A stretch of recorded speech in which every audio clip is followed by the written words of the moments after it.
Transmitter device activated. Coordinates set for Earth 2. Hey everyone, welcome to the Earth 2 podcast, the podcast that explores the origins and development of the DC Comics multiverse and the legacy of their Golden Age characters through the Silver and the Bronze Ages of comics. I'm Peter Watson. And I'm David Steele. Yes, welcome back. Thank you for joining us. We're back in the pages of The Flash this week. We're doing a story from issue 216.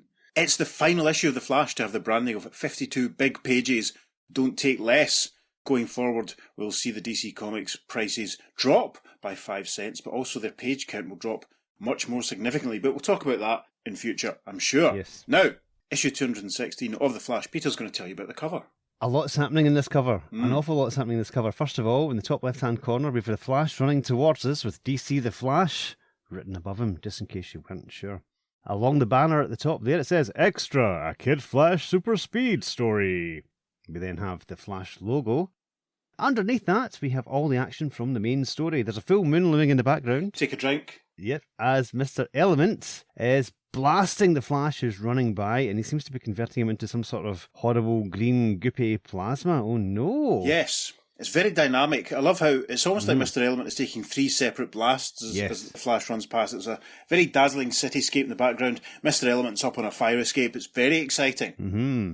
And there's a banner that says, a new Rogues Gallery thriller, The Flash versus Mr. Element in Curse of the Dragon's Eye. And at the very bottom it says, plus a Golden Age Flash classic. Anything can happen. Wow, how exciting. So there we are. So which one of these stories are we talking about? Can you guess, listeners? Well, yes, we won't leave you in suspense any longer. No. We're doing the Kid Flash story, because it's nice and short, and it probably fits into a remit of exploring the myriads of universes of pre-crisis DC, and because it's only 8 pages long, it means Peter doesn't have to do an awful lot of editing this week. So that's nice. It also means we get to talk about Wally in a nice short story. This is true. He basically is legacy. You know, he really took on the mantle of the Flash, and I'll be honest, he was a better Flash than Barry. Yeah, I can't argue. But pre-crisis Barry is still my favourite Flash. But Wally, I think, was better at being the Flash. But there we go. I think Wally's my favourite Flash, to be honest. Ah. Yeah, on balance. Big fan of the Mark Waid run in the 90s. Loved what he did with him. Indeed, yes. Awesome. It was Wally that was in the Justice League cartoon and all that sort of stuff. I'm one of these people that is firmly in the camp that Barry should have stayed dead. Yes, me too. Me too. Yeah, because it just took everything that he'd done with Wally and basically flushing down the loo, said it didn't matter. You know, I'm told it's because of certain high-up members of DC not liking, you know, the legacy aspect and wanting it just to return it to the Silver Age guys, which is like... Yep. I mean, I remember we had Green Lantern Rebirth at one point, and that was quite good because it kind of brought Hal Jordan back into being from being the Spectre, but very soon after they did the Flash Rebirth and it was torturous. Yeah. It was awful. With you on that. But anyway, those stories are all far, far in the future, and we won't be talking about them any further in this podcast. So... you'll be delighted to realise, of course, that this is another one of those episodes where, after we go into great efforts to describe the cover to you, it's not the story that we're covering. So yes, the Kid Flash story, Flash 216, published upon the 25th of April, 1972. And if you're reading along, you can flick past the opening story with Barry and Mr. Element and all that sort of stuff, which does look quite good, to be honest. Who's that drawn by? Let's have a look.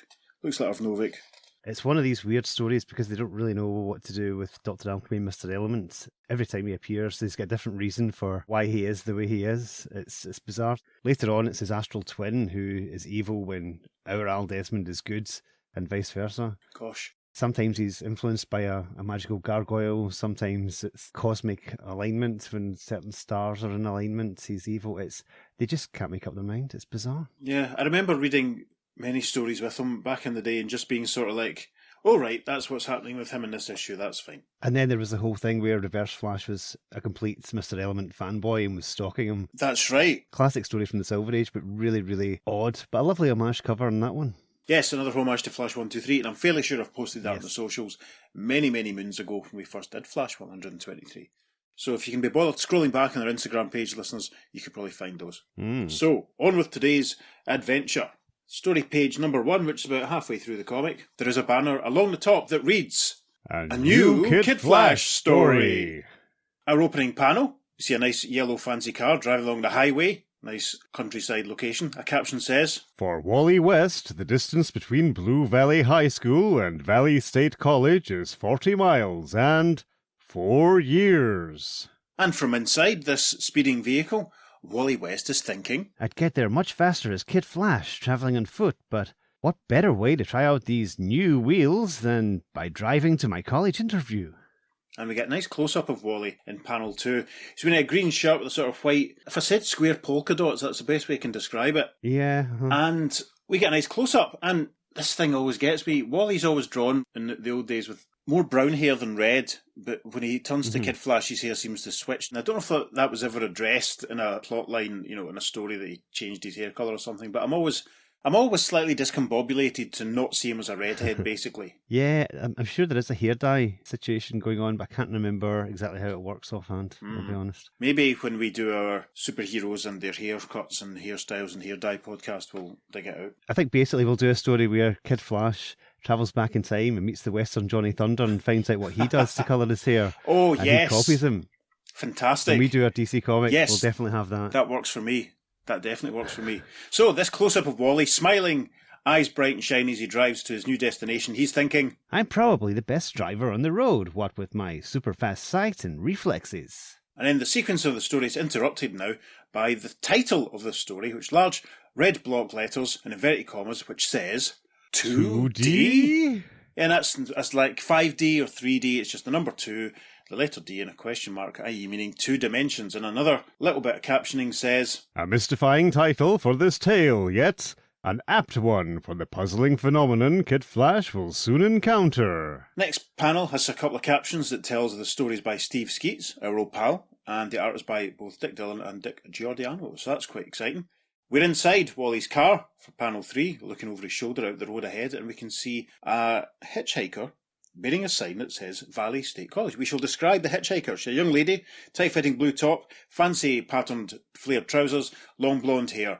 And Wally clocks her and thinks, Ah, a heavenly hitchhiker going my way. As we arrive in the first panel of page 2, Wally is drawn to a halt, and he says, Hop in, I'm Valley State bound too. You an undergrad? Haven't seen you around. No, I'm just a high schooler taking the campus tour. You can see also here that the young lady has some very fancy sunglasses perched on top of her head. She's got a bit of a Gwen Stacy vibe around her, to be honest. She does, yes. That's interesting. Is this the Gwen Stacy of Earth 1?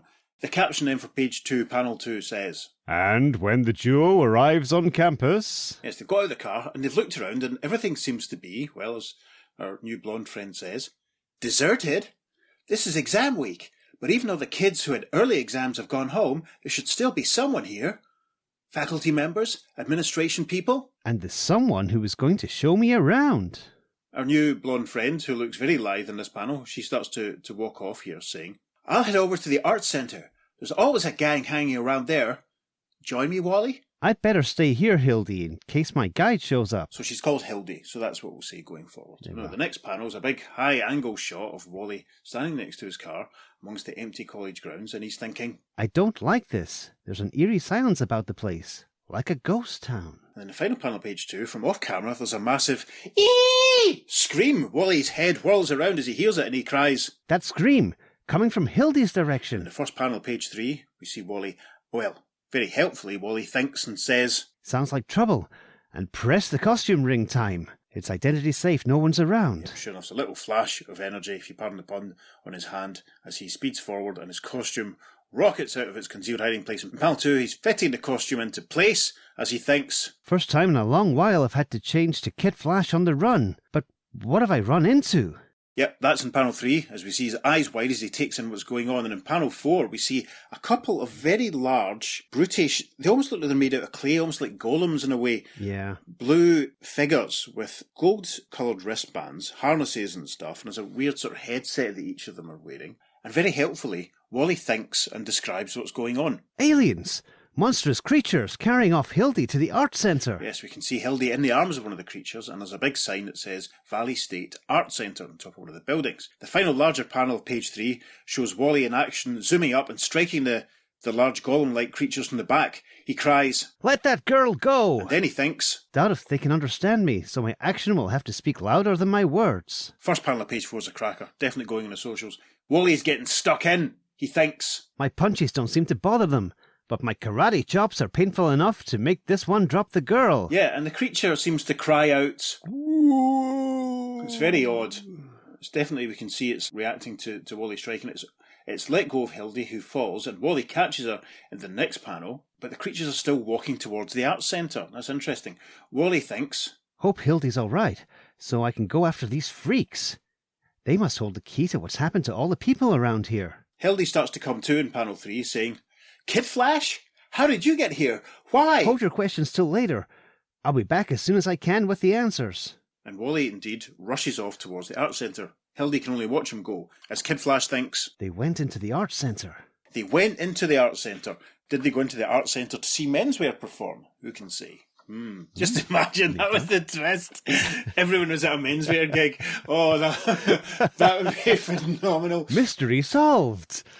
That's a story we'll have to write in our DC comic. It'll be set in 1996, which means Wally will be visiting Kyle, or Kyle will be visiting Wally, and Connor Hogg and Connell and Bart Allen will all drop past, and, you know, something weird will be going on, that everybody's vanished, but it turns out that everyone's got to see. That's it, exactly. Amazing. In a nutshell. Supported by the Pied Piper. Yes. Or the Pied Piper has hypnotised Menswear into performing so that he can rob everyone, and the credits it writes itself. It's perfect, yes.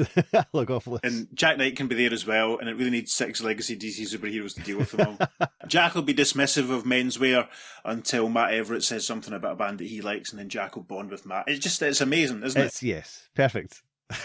Anyway, the first panel of page 5 is captioned. But when Kid Flash races in... Wally rushes in, and I hope he's careful not to slide on this very shiny floor. He rushes past a particular canvas as he thinks, No sign of him. Huh? Thought I saw something move near the cave in that surrealistic painting. Yes, it's a large, narrow rectangle showing a sort of pink and grey landscape, like rocks and mountains, but squared off and looking very unusual. In panel 2, Wally has stopped and taken a closer look. He thinks, Come on, kid. This is a 2-dimensional painting. If anything moved around that cave, it must have been a fly. Panel 3 is a nice aerial cutaway shot where the roof of the building has been taken off so we can see inside it. Kid Flash is running around searching every room. And as all this is going on, he's thinking, They're nowhere inside the building. Or outside. We get a nice thoughtful close-up of Wally in panel 4 as he stands outside thinking, They were slow and lumbering. They couldn't have gone too far away, which leaves only one alternative. Fantastic as it sounds. And he rushes back into the building, up the stairs in the next panel, and he's still thinking, There are 2 old maxims. One about having eliminated the possible, the impossible must be considered. The other, first impressions are often right.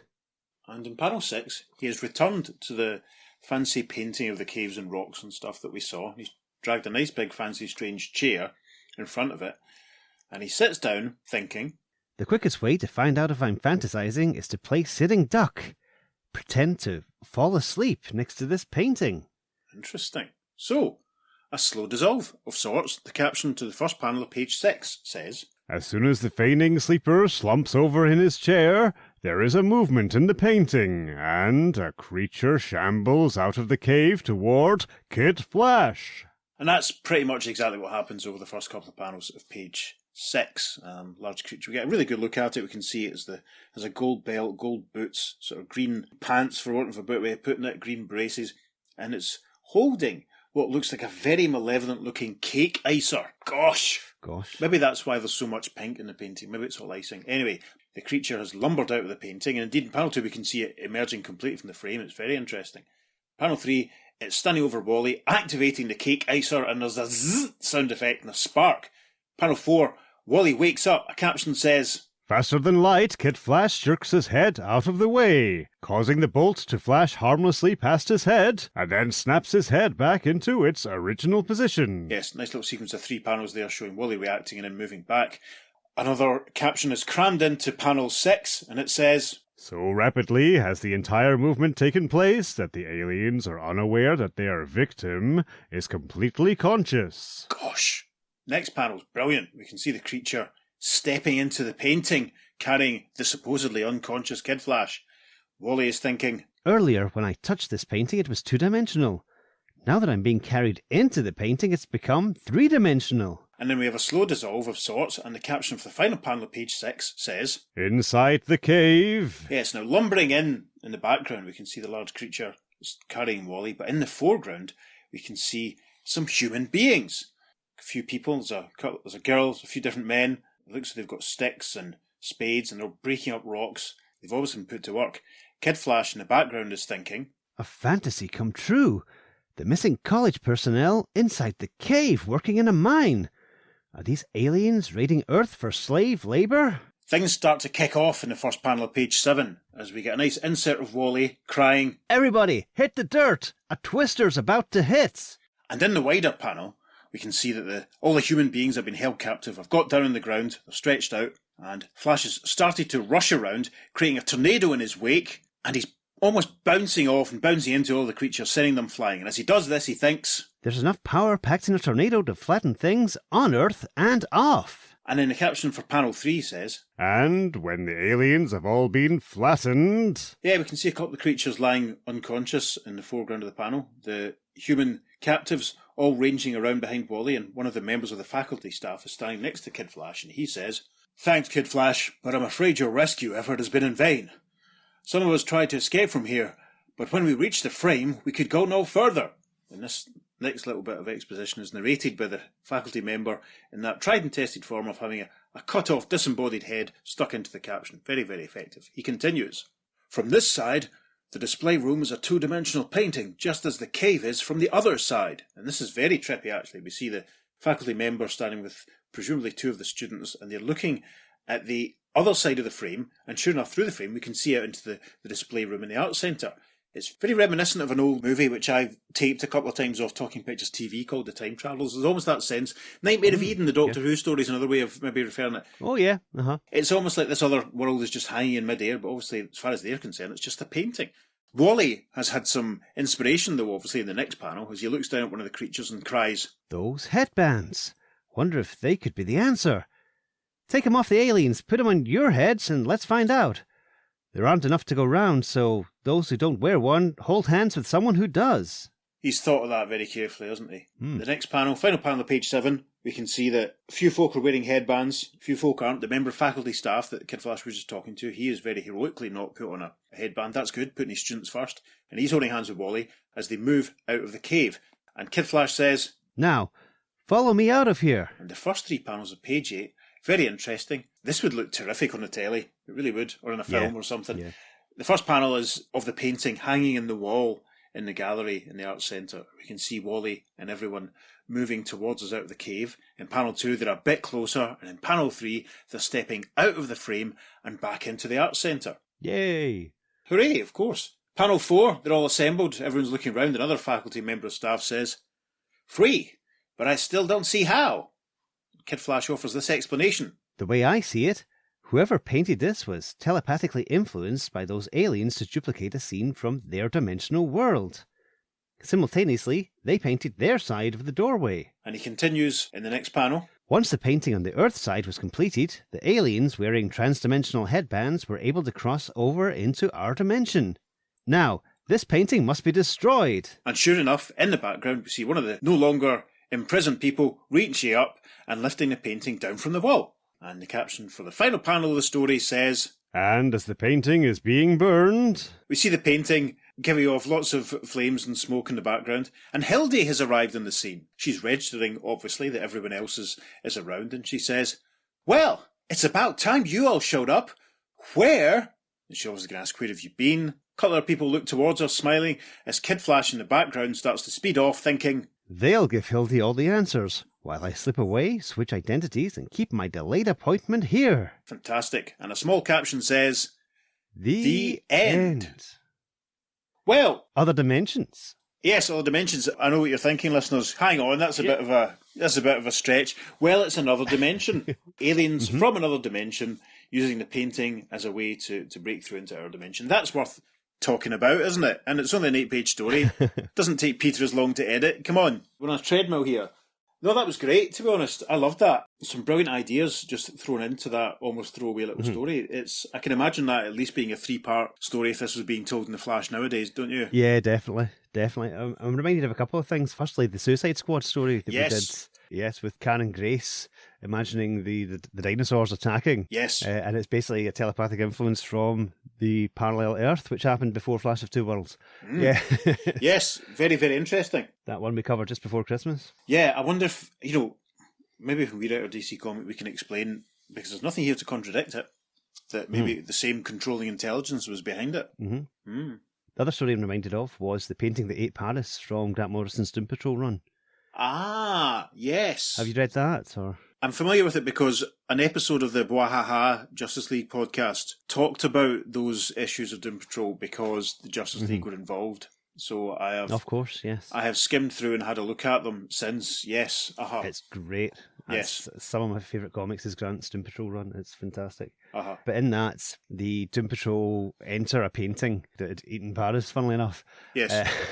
To try and free the city of Paris. And basically each level of the painting's a different artistic style. Sure. And they're all trapped in different areas and they all have to do certain things to get it. But yeah, again, it's like entering a painting in order to do that. And obviously, another Doctor Who reference, we've got the whole Gallifrey Falls painting as well. Oh, I suppose. Yeah. That's the point. I hadn't thought of that, yeah. Mm-hmm. I even just like the simple way that the other dimensional world was coloured in. The sort of pinks and purples were a nice sort of contrast to the normal greys and browns you normally get in a cave of sorts. It's a minor thing, but it is quite effective. It was a nice and short economical story. I'm stunned by how much they managed to cram in the 8 pages, although it's quite a fair bit of supposition on Wally's part, and we don't actually get any real explanation of who's in charge, or is there any intelligence with these aliens? Why have they got everyone breaking rocks in the cave?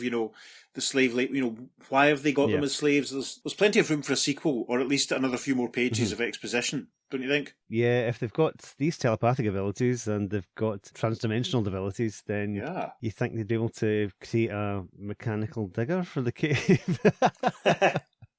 Yes. Phase 1, acquire underpants. Phase 3, profit. I do think that the aliens had a certain Jack Kirby-like look to them. Certainly with the rocky exterior and like the type of tech that they had on them. It reminded me very much of kind of like Kirby's New God designs and stuff like that. It does look I can see that. Really interesting. Also, the way the headband sticks out, it kind of reminded me slightly of Jay Garrick's helmet. Right, yeah. Aye, that's fair. Just slightly. Hey, maybe they've already tried to attack Earth 2 and Jay scared them off. Gosh, maybe that's what the Jay story is all about in this issue. If only. Can you imagine they did that? Imagine all 3 of them encountered these aliens. That would have been amazing. Yeah. But no, sadly, that's not the case. Yes, the Jay Garrick story that's reprinted is from issue 30 of All Flash from 1947. So, yeah, dig out your copy of All Flash issue 30 if you want to read along, or of course just continue to your copy of Flash 216. It's interesting because it has someone impersonating Jay Garrick with a rubber mask. So we could almost have decided to cover that if we'd felt like it, I suppose. One of those tropes we seem to have fallen into.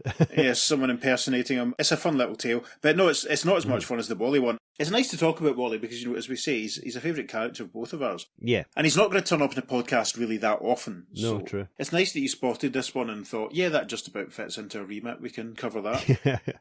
Yeah, it's fun. And Steve Skeet's stories are always entertaining. I'm amazed that he didn't give the faculty member the name Dr. Skeet or something.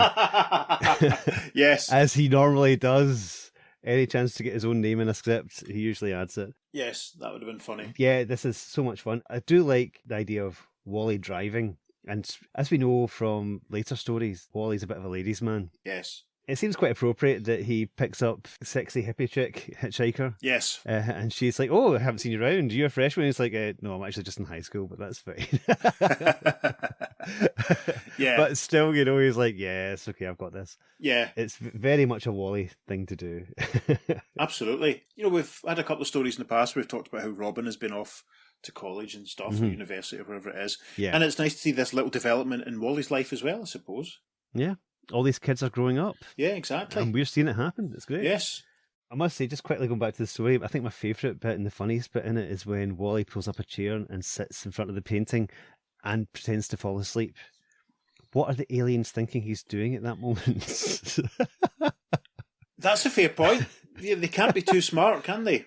No, I mean, that's so bizarre. It does emphasise, again, the point I was making about who supplied their tech and, where did they get all the equipment, who's in charge, because it lumbers out and zaps them with the cake heiser. It's interesting. I mean, I love the panel of them just sitting down in front of the painting. That's a cracker. It's great. And it's a very 1972 looking chair he's sitting in. So that's nice. Yeah. I'm reminded also, now that I think about it, of the poster demon from Starman. Oh, yes, very much so. Can't help but wonder if maybe this was an influence on James Robinson as well. If you're not familiar, listeners, go and read the James Robinson, Tony Harris, Peter Schneeberg, Starman.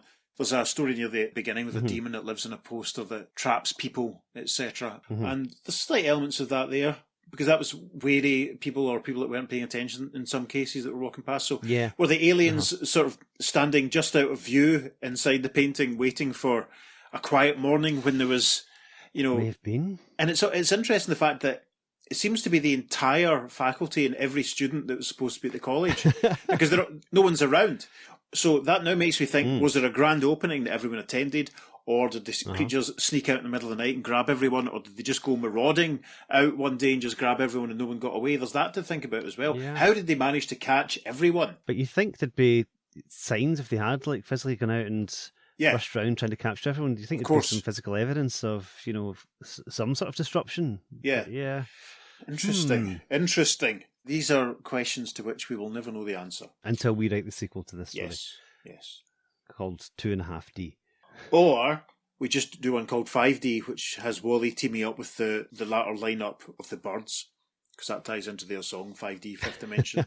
That would work. And David Crosby could be pictured being incredulous at everything that's going on, but Roger McGuinn would take it in his stride, because that's just the kind of guy he was.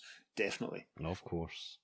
Wally will return before too long, I suppose, because there's a couple of other stories that we will do that are due in the next couple of years, of publication that will feature him. So we will see him again. Probably not for a while, but he will pop up again. And of course, then he will have quite a lot to do in Crisis on Infinite Earths, especially towards the end. Yes, definitely. Anyway, do we have any contemporary correspondence for this story, Peter? Sadly, there's nothing. There are letter columns that do cover this issue, but none of them talk about this story. That's a shame. Which is very disappointing, but there we are. But if you want to write to us to tell us what you think of this story and our coverage of it, you can email us at theearth2podcast@gmail.com. Make sure you follow us on social media, because we're putting up some bonus content for this and indeed every episode. On Facebook and Instagram, we're at the Earth2 Podcast, and on Twitter, we're at podcast_Earth2. And don't forget, you can leave us a voicemail and let us know your thoughts.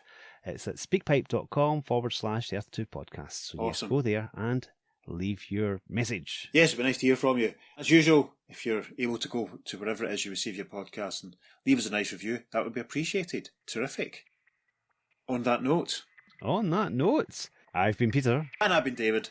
Thanks for joining us, kids. Take care. We'll see you soon on the Earth 2D Podcast. Transmatter cube activated. Return coordinates set for Earth Prime. Panel 3 is a nice overhead cutaway shot of the... Oops, want to call him the Flash. Not yet. I know.